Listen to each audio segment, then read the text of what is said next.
Are you doing it all or doing too much in your small business? Is it time to hire or outsource? Do you think you're just going to wave the magic wand and suddenly everything's going to be better? Afraid probably not. So is hiring or outsourcing actually a help or a hindrance? Today's episode of the FAQ Business Podcast may be a bit of a reality check, or it might be a, oh, this just isn't me kind of moment. This is a business like you episode with a bit of actionable education thrown in at the end. Today, the business like you is mine again. Don't worry though, we've got guests lined up for coming episodes, so you won't have to keep listening to me forever.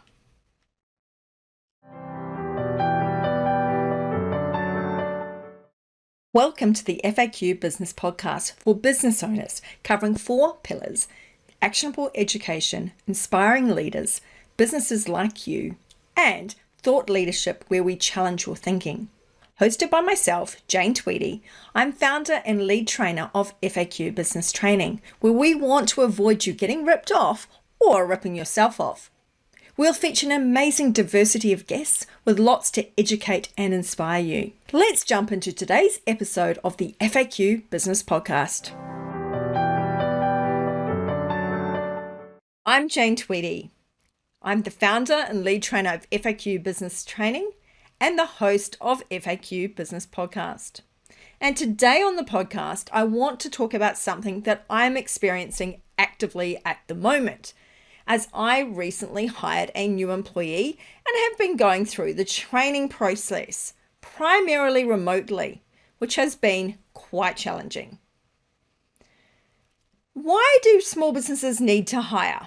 The catalyst to hire is often that things are simply not happening fast enough. You're aware that you are causing a massive backlog.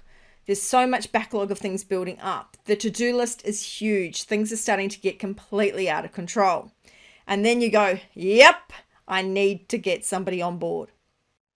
Unfortunately, what a lot of us do is we leave it later than we probably should have. So if this relates to you, then yeah, that's basically where I was too. So I finally bit the bullet and I went to hire someone right before the COVID lockdown. And then we thought, okay, she'll start after the 2-week lockdown. And then, of course, the 2-week lockdown became a lot more than 2 weeks. So we ended up having to go, you know what, I need you. Let's start you remotely, which was not ideal, but we did it. We're surviving. We're getting through. I had held off hiring previous to that, though, because I knew I was the problem. I knew that everything that was about the business was stuck in my head because I've created everything from scratch. I am the business. I am the knowledge. I have created everything. I am a massive key person risk. So how do we resolve that going forward? In a growing small business, you will have a number of pain point periods. And I can tell you now, no fairy godmother can wave their wand and get you through these easily. They are going to be painful. There's going to be many hard yards required and you need to persevere. It's definitely going to be a case of short-term pain for long-term gain. There are multiple periods of these growth which really make you suffer in small business. The first one is that initial hire. The initial hire is tough, particularly when you have done a bootstrapped startup where you've, invested your time and energy and you've created everything pretty much from scratch, because typically everything has come from your head. You haven't actually got anything documented. Nothing's out. You're not necessarily using systems yet. You are really doing a lot of workarounds.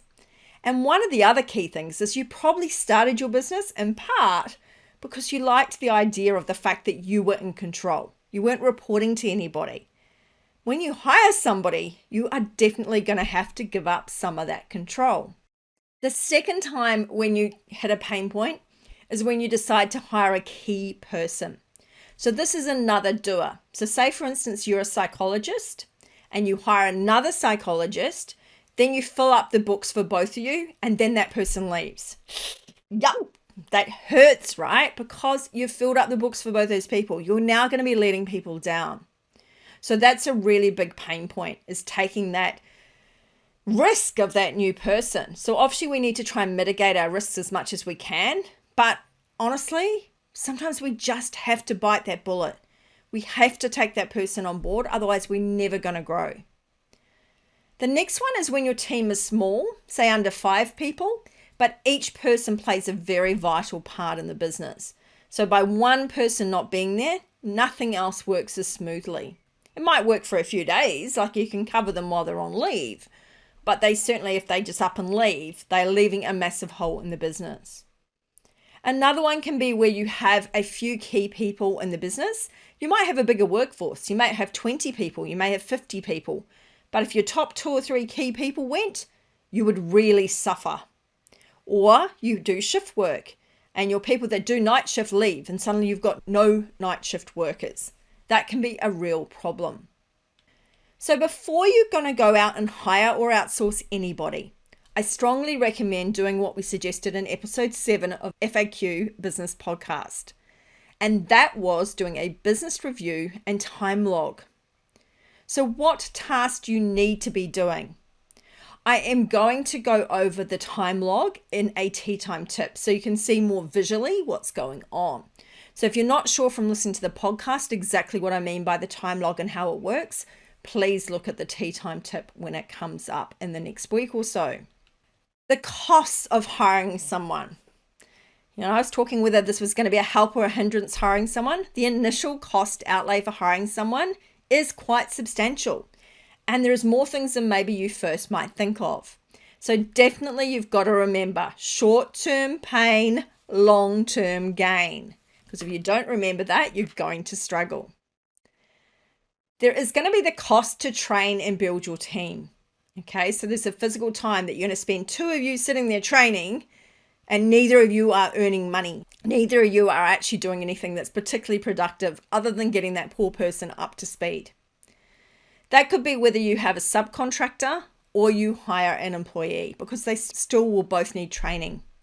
Potentially the contractor may need less because you could hire someone with specific skills that you need. So for instance, if you needed someone with Canvas skills, hire a contractor, a virtual assistant with Canvas skills. Then you don't have to worry about upskilling a new employee. There could be costs involved like providing software and equipment, uniforms or a car, insurance, super, workers' compensation, all that type of stuff if you're hiring an employee. If you're hiring a contractor, a lot of that might go away. And that can be quite a big outlay. That could be even without the car side of it. It could be $10,000 that you're outlaying on those type of things. So do consider that there is a cost here and do budget for this employee. And like I said, they're not necessarily helping you in the short term earn more money. And in fact, you might actually have a bit of an opportunity cost as I've faced. I had to make less hours available for me to service my paying clients so that I could take some time out to do some things so that my employee had things to do. So it ends up with this kind of cycle when you're starting out of if you don't do that, she can't work. And it's very frustrating. The other thing to remember is that the new person can take a lot longer to do things than you will. Some things they will never do as quick as you. Some they'll do quicker. But for instance, one of the tasks that I get my assistant to do, she's taking at the moment about 5 times longer to do it than I would take to do the same task. The thing is, this particular task is transcribing. So the software does the large part of the transcription. She's just got to then check it and manipulate it and things. The trouble is when I do it, I know what I said. I know what I intended to say, which sometimes isn't the same thing. And I can therefore go through and do that task really quickly. Whereas for her, she's going to hear something because I'm talking too fast. And she's going to go, what did she say? Or what did she mean? Because clearly I've used the wrong word or whatever. So she might replay that piece 15 times over, trying to get what I'm trying to say. Now, for a start, you need to communicate that and go, okay, don't worry about being so perfect about stuff like that. Or alternatively, if you don't get it on the first 2 takes, then just highlight it and tell me to check it. Because I'm going to be able to check it in a take or two, not 15 takes later. So a lot of it is about communicating. A lot of it is understanding that your employee needs to know that they don't need to be perfect. Progression, not perfection, is always our motto. I'm not going to talk too much today about whether you should hire a contractor or an employee, because this is a whole massive can of worms and a whole separate issue, which I will discuss at another time. But I do mention some parts of it today, as it is essential when you consider whether to outsource or to hire. There are a lot of legal ramifications of how you hire somebody. So please make sure you check out for your jurisdiction what will apply, particularly where you're hiring a sole trader or a sole proprietor. Because for instance, in Australia, a sole trader, the legal entity you're hiring is the individual person. Therefore, it's more likely that the individual person is more likely to be considered an employee relationship or a deemed employee rather than a contractor. So even if you have a contractor agreement, it says quite clearly you are not an employee, blah, blah, blah. The ATO and that, honestly, they don't care. They will overrule it if they think you've done the wrong thing. So obviously we're not talking about sham contracting here. We would never, ever advocate anything of the sort. But what we're talking about here is where you legitimately think you've set up a contractor relationship, but it really isn't. The ATO and that just don't consider it to be the case. So you need to look at things like how you're paying the person, whether or not they can subcontract to others, because that's one of the keys. A genuine contractor can subcontract to someone else. Do they provide the equipment, or do you provide it? If they make a mistake, who fixes it, you or them? Do they provide the insurance? So if they damage something, are they the one covering the cost, or are you? And that gets a bit grey. The other one that gets a bit grey is if they have a workplace injury, because a sole trader in Australia does not have workers' compensation. Director employee may have compensation depending on the state, and that causes a huge bunch of ramifications. So if you are in Australia, then Fair Work, your workers' compensation in your state, iCare in New South Wales, and the ATO, the Australian Taxation Office, are all very interested in who you are hiring and how. So like I said, please check out for your jurisdiction what applies to you. One thing I will just let you know is a lot of people talk about the 80-20 rule. The 80-20 rule is nothing to do with contracting and deemed employees. It's just not. There is a personal services income test which uses 80%, but a lot of people are confused. So if you look at the ATO, they do have a deemed employee versus contractor tool. I suggest going through that because you may be quite shocked as to who is deemed to be an employee. Another way to look at it as well is whether this is going to be a short-term requirement that you have, or is it a long-term need? If it is a specialist task as well, maybe you're just going to hire someone to do a specialist task and you really wouldn't have the capacity to hire them for anything more than that. For instance, a bookkeeper. So hiring a bookkeeper on a contract to provide bookkeeping services of say 5 hours a month, you're unlikely to need that person on board as an employee. As the business grows, the bookkeeping need will grow a little bit, but will it really ever grow to the need to actually have an employee on board? Ultimately, I wanted an employee because I wanted someone to help me grow my business, because I intend to have multiple employees and grow much bigger into the future. So remember also, it is not about whether the person is a contractor or a full-time employee, which seems to be people's misconception. There is so many employee options between contractor and full-time employee. For instance, my assistant is currently a casual worker. And not only is she casual, but she's casual with a thing called an IFA, an individual flexibility agreement. And this is an agreement we've agreed between ourselves because it works for both of us. So what that means is I basically split her timesheet into two. If she does set hours on a set day at a set time, like for instance, we have a training at 10 o'clock on a Thursday, then she gets paid for whatever her pay rate is for 10 o'clock on a Thursday. So if the award stipulates that she must be paid penalty rates on a Sunday or whatever, and she has to work on a Sunday because we're doing an expo, then she will get paid Sunday rates. However, if I put this podcast up on a Saturday and ask her to do the transcription by Monday at 5 p.m., she's got time on Monday to do the transcription, time in normal business hours. However, should she choose to, she might prefer to do that on Sunday. She might prefer to do that at midnight. That might be her preference. And that's cool, because that means I don't have to pay her Sunday rates or midnight rates because she chose to work then. So it's actually a really good option, and it gives a lot of flexibility. So I do seriously think you should consider a casual worker with an IFA if that works for you, particularly if they are working remotely. When you are hiring an employee, I am going to be running some courses on my online school about this topic, so please check those out. Procedures and instructions, so important. How is a person going to do anything for you if they don't know what to do and how to do it? Many years ago, when I first started in corporate, I remember the huge lumpy procedures manuals.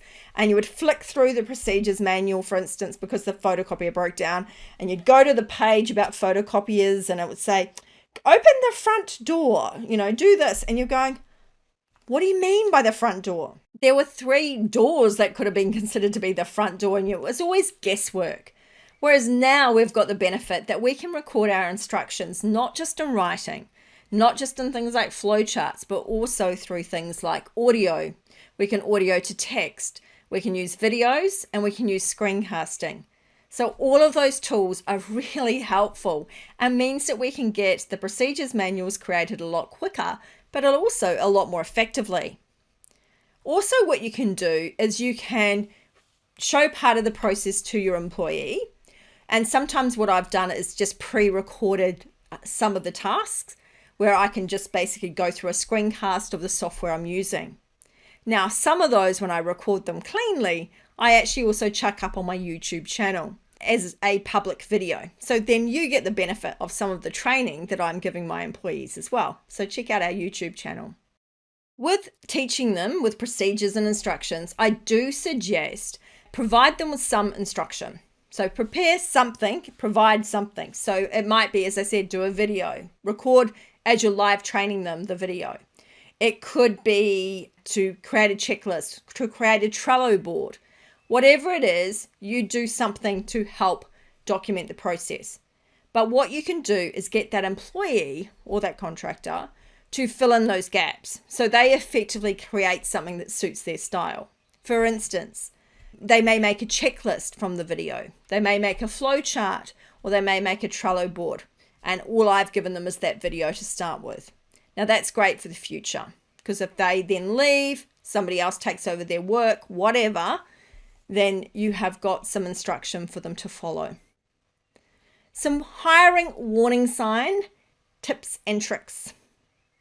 The first thing is, if they haven't worked for a small business before, make sure they understand the difference between working for a corporate and working for a small business. Not turning up to a shift at Macca's, not turning up to a shift at the grocery store packing shelves isn't such a big deal, because they have a large workforce. And now a lot of them use things like Facebook groups. So they simply put up on the Facebook group, hey guys, we need one of you to come in if you can today between 12 and 4. And if someone's available, they can put up their hand and say, yeah, I'll work that shift.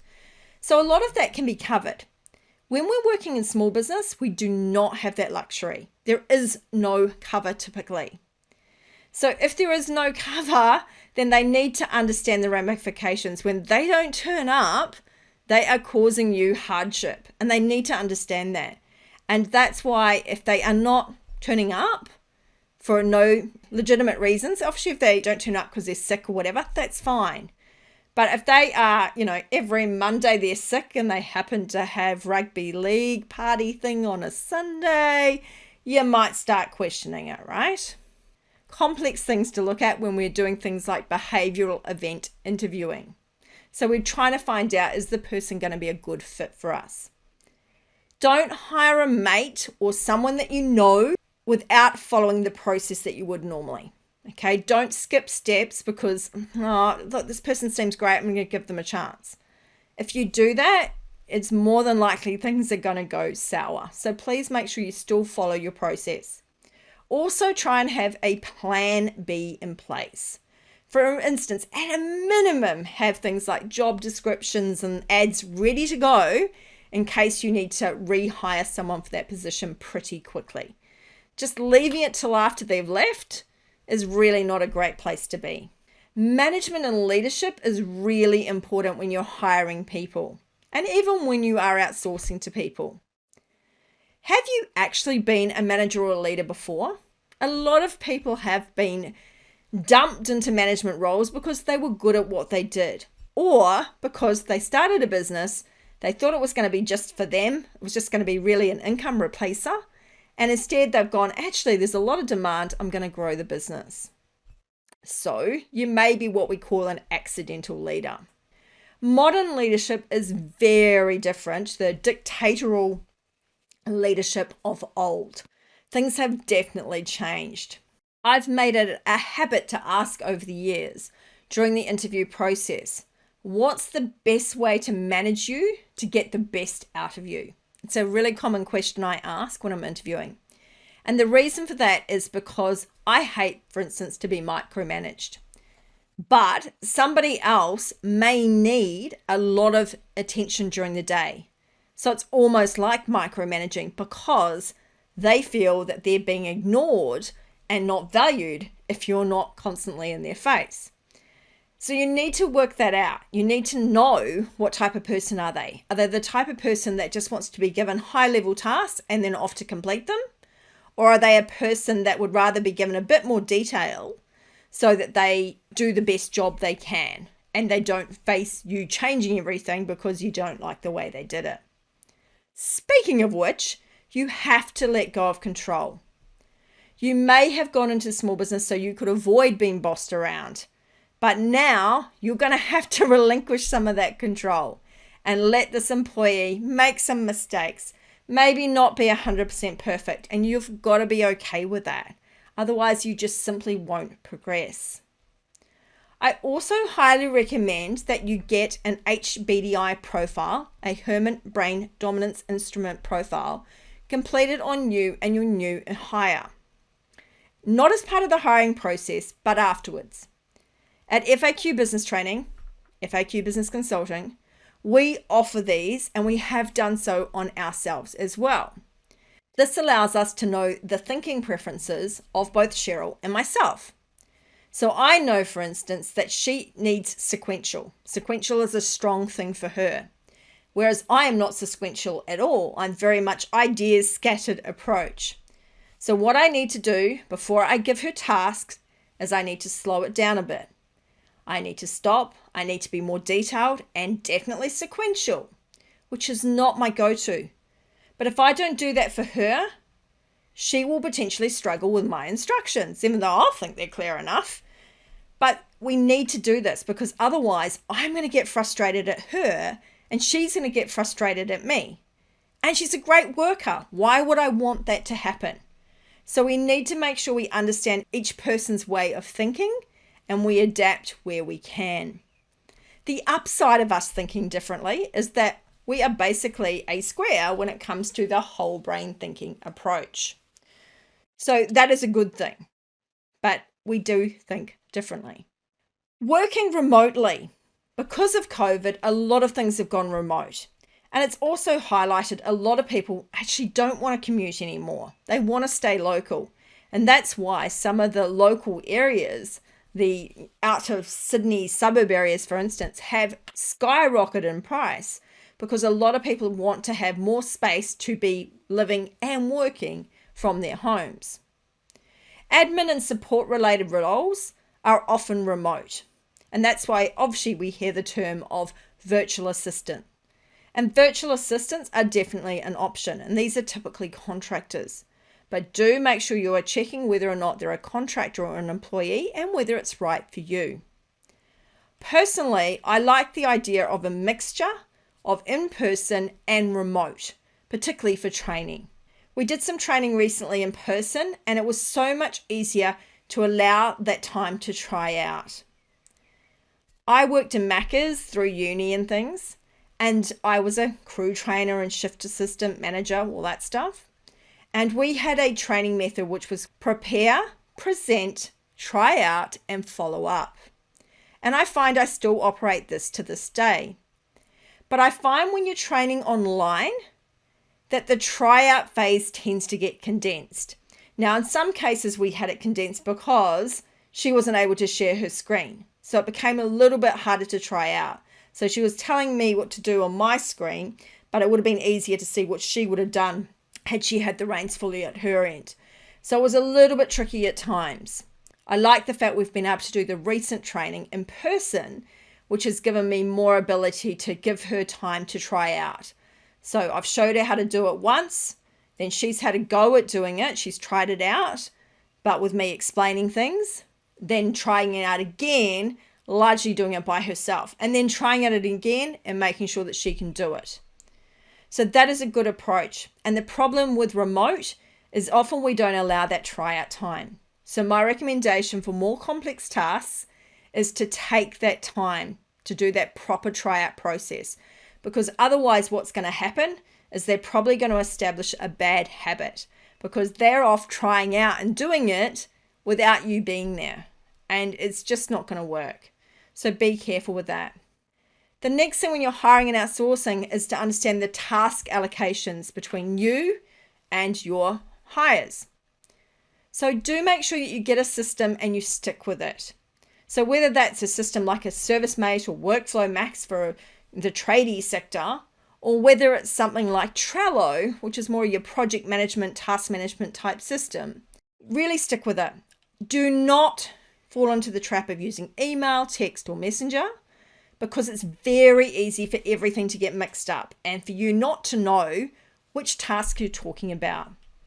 By using Trello, and I use the paid version, we have a Cheryl to-do board. We have cards within that, or lists within that have the instructions, that have the meeting times, then have some templates for some of the tasks that we repeat. And then we've actually got a waiting on Jane. So when she's done something she needs me, she can put that into my list. Now, you don't have to do that. And some people would say that's not a great way to do it. But what I've found is that the allocating tasks to people in the checklist doesn't work as effectively as it should, which is very frustrating. You might be amazed, but to get one of these podcasts from the end of this recording to it being up and running online takes about 20 different steps. Granted, we're not just doing a podcast. It's a podcast, a video, and a blog. So it is definitely more complicated. There is 20 steps. And the thing is with these 20 steps, we're almost tag teaming our way through it. So I do the first part, the video edit. I then upload that to the transcription software where Cheryl will jump in and do the completion of the transcription. She downloads that transcription document. I then go in and add headings. She then puts that onto the blog. Then I have to check the blog and publish it. So there's a lot of processes that go where I need sequential steps completed. Another issue though is ideally when I started the podcast, I really wanted to have 3 or 4 in the can before I started. And things just didn't work out that way as they do. But I really wanted to start in September, the whole spring into life kind of thing. And for me to be able to do that, it meant I actually had to start the podcast without any in the can, which means that we're running up against deadlines every single week. So not ideal. So if you are going to start a podcast, definitely get ahead of the game because you will struggle otherwise. Now, sometimes with the Trello boards, we do allocate things to people within the boards, but sometimes we've found it doesn't work as effectively as it could do. But we do find when we use the @ and name the person that it does work well. And those messages definitely go through to the other person. If you are not sure though, you could always send a little text and just say, hey, it's up on Trello, but make sure that the actual work and things is in the Trello board. So it's really clear what they need to do next. Our Trello boards connect to our shared Google Drive, which makes our life a lot easier. We can connect to folders or we can connect to files. So I can go, hey, It's up in the transcript file, go for your life or whatever. So that makes our life a lot easier. But what I want to communicate here, the biggest issue, the biggest problem with working with the assistant for me is me. I am the massive bottleneck. So some weeks I have only had to pay her 7 hours when I could easily have given her 30 hours worth of work because I simply couldn't get stuff to her quick enough to do. So bear that in mind. You are potentially going to be the bottleneck. Is there any way that you can stop that being the case? One thing I do recommend is the repetitive task thing. Don't give them something which is a one-off because it's a waste of your time and theirs. Give them something that you can train them. They can try it out, then they can keep going and doing it ongoing. So please make sure you think about giving people tasks that they're going to be able to repeat lots. Much more efficient for you to do it that way. Giving feedback to your staff members and even to outsource people is really important. You don't want to just fire someone because they don't know what they're doing when they didn't even know there was a problem. If they are doing the wrong thing, you need to let them know. Make sure you let them know the good they're doing. Nobody wants to be, the brunt of abuse all the time. So always let them know if they're good as well as they're bad. Don't be too nice though. Don't avoid saying something to avoid conflict. It will backfire. If it's not the right fit, if they just don't work for you, then don't drag it out. You're hindering their chance to get their next job, risking customers in your business. So please don't keep someone on board that is not the right fit. Conversely, if they're an amazing fit, let them know about growth prospects. Let them know where this could lead to in the future. Treat them really nice because then they won't want to leave you. There's been a bit of a side benefit from hiring my first employee. And I find now that I do my pay every week. Whereas before, I just kind of pay myself intermittently when I go, I need some money to pay a bill. So I would pay myself at that point. So it's been a bit of a side benefit. The obvious benefits, though, are that things are actually getting progressed. Honestly, there was no way I could do this podcast without an assistant on board. It's just too much to do. I have also started getting out the emails, which are also connected. Everything's kind of interconnected. The online school is being ready for launch in the Black Friday sales. All of that stuff is taking place. And that just wouldn't have happened if I didn't have her on board. So I'm eternally grateful to have her on board. Before we finish up with a productivity hack, I just want to go through a bit of an actionable education summary of what to do if you need to hire an employee or a contractor. You'll be able to take our course on hiring a person and you'll get much more details and handouts with that. So keep an eye out. But in the meantime, you can either take some notes or grab this from our blog. Do the time log exercise we mentioned in last week's podcast in episode 7. And we'll also mention it in more detail with some live examples in the next tea time tip. Focus on identifying what tasks are repetitive. They're the best ones to offload, outsource, or delegate. What person or people do you need? So is it one person that can do all the tasks, or do you need to have 3 different people going to work part-time for you? Will an employee or a contractor be the right fit, including the legal ramifications and the budget for it? Remember, you are going to be the bottleneck. I can assure you of that. How can you minimize that impact? Do you need to streamline or fix any processes before you bring that person in? Do you need to start recording these things before they come in, or can you live train them and keep that recording and then they create checklists and flowcharts from that? How are you going to manage your tasks? How are you going to allocate them out? And where are you going to do that allocation? So as a reminder, I use Trello. Think about the feedback process, how you're going to communicate feedback, how you're going to talk about their performance, both good and bad. And make sure you've considered things like growth opportunities, personal and professional development, so that this person is going to be someone that grows with you and your business. We like to finish up with a productivity hack or a tech tool that we love. Today is kind of both, and we use Trello. Trello allows us to create process templates that we can copy across every time we repeat the task. So for instance, for the podcast, like I said, there was about 20 steps to do the podcast.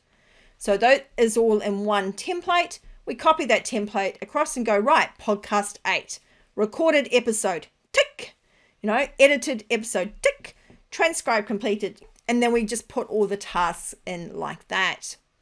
You can allocate the tasks to different people. You can share a board with a customer, which can be very useful. So you can be in agreement with people as to what's going on. There's a lot of things you can do with Trello. You can connect it to things like Google Drive, which we have done. So there's a lot of great things here. I really recommend trialing a system like Trello to make your life better, but particularly when you have got a new employee or a contractor. So in summary, is it a help or a hindrance to hire someone? There is no fairy godmother. There is no magic wand that's going to be waved. There's hard slog. Whether you hire that employee or that contractor, remember you're likely to be the bottleneck and the problem.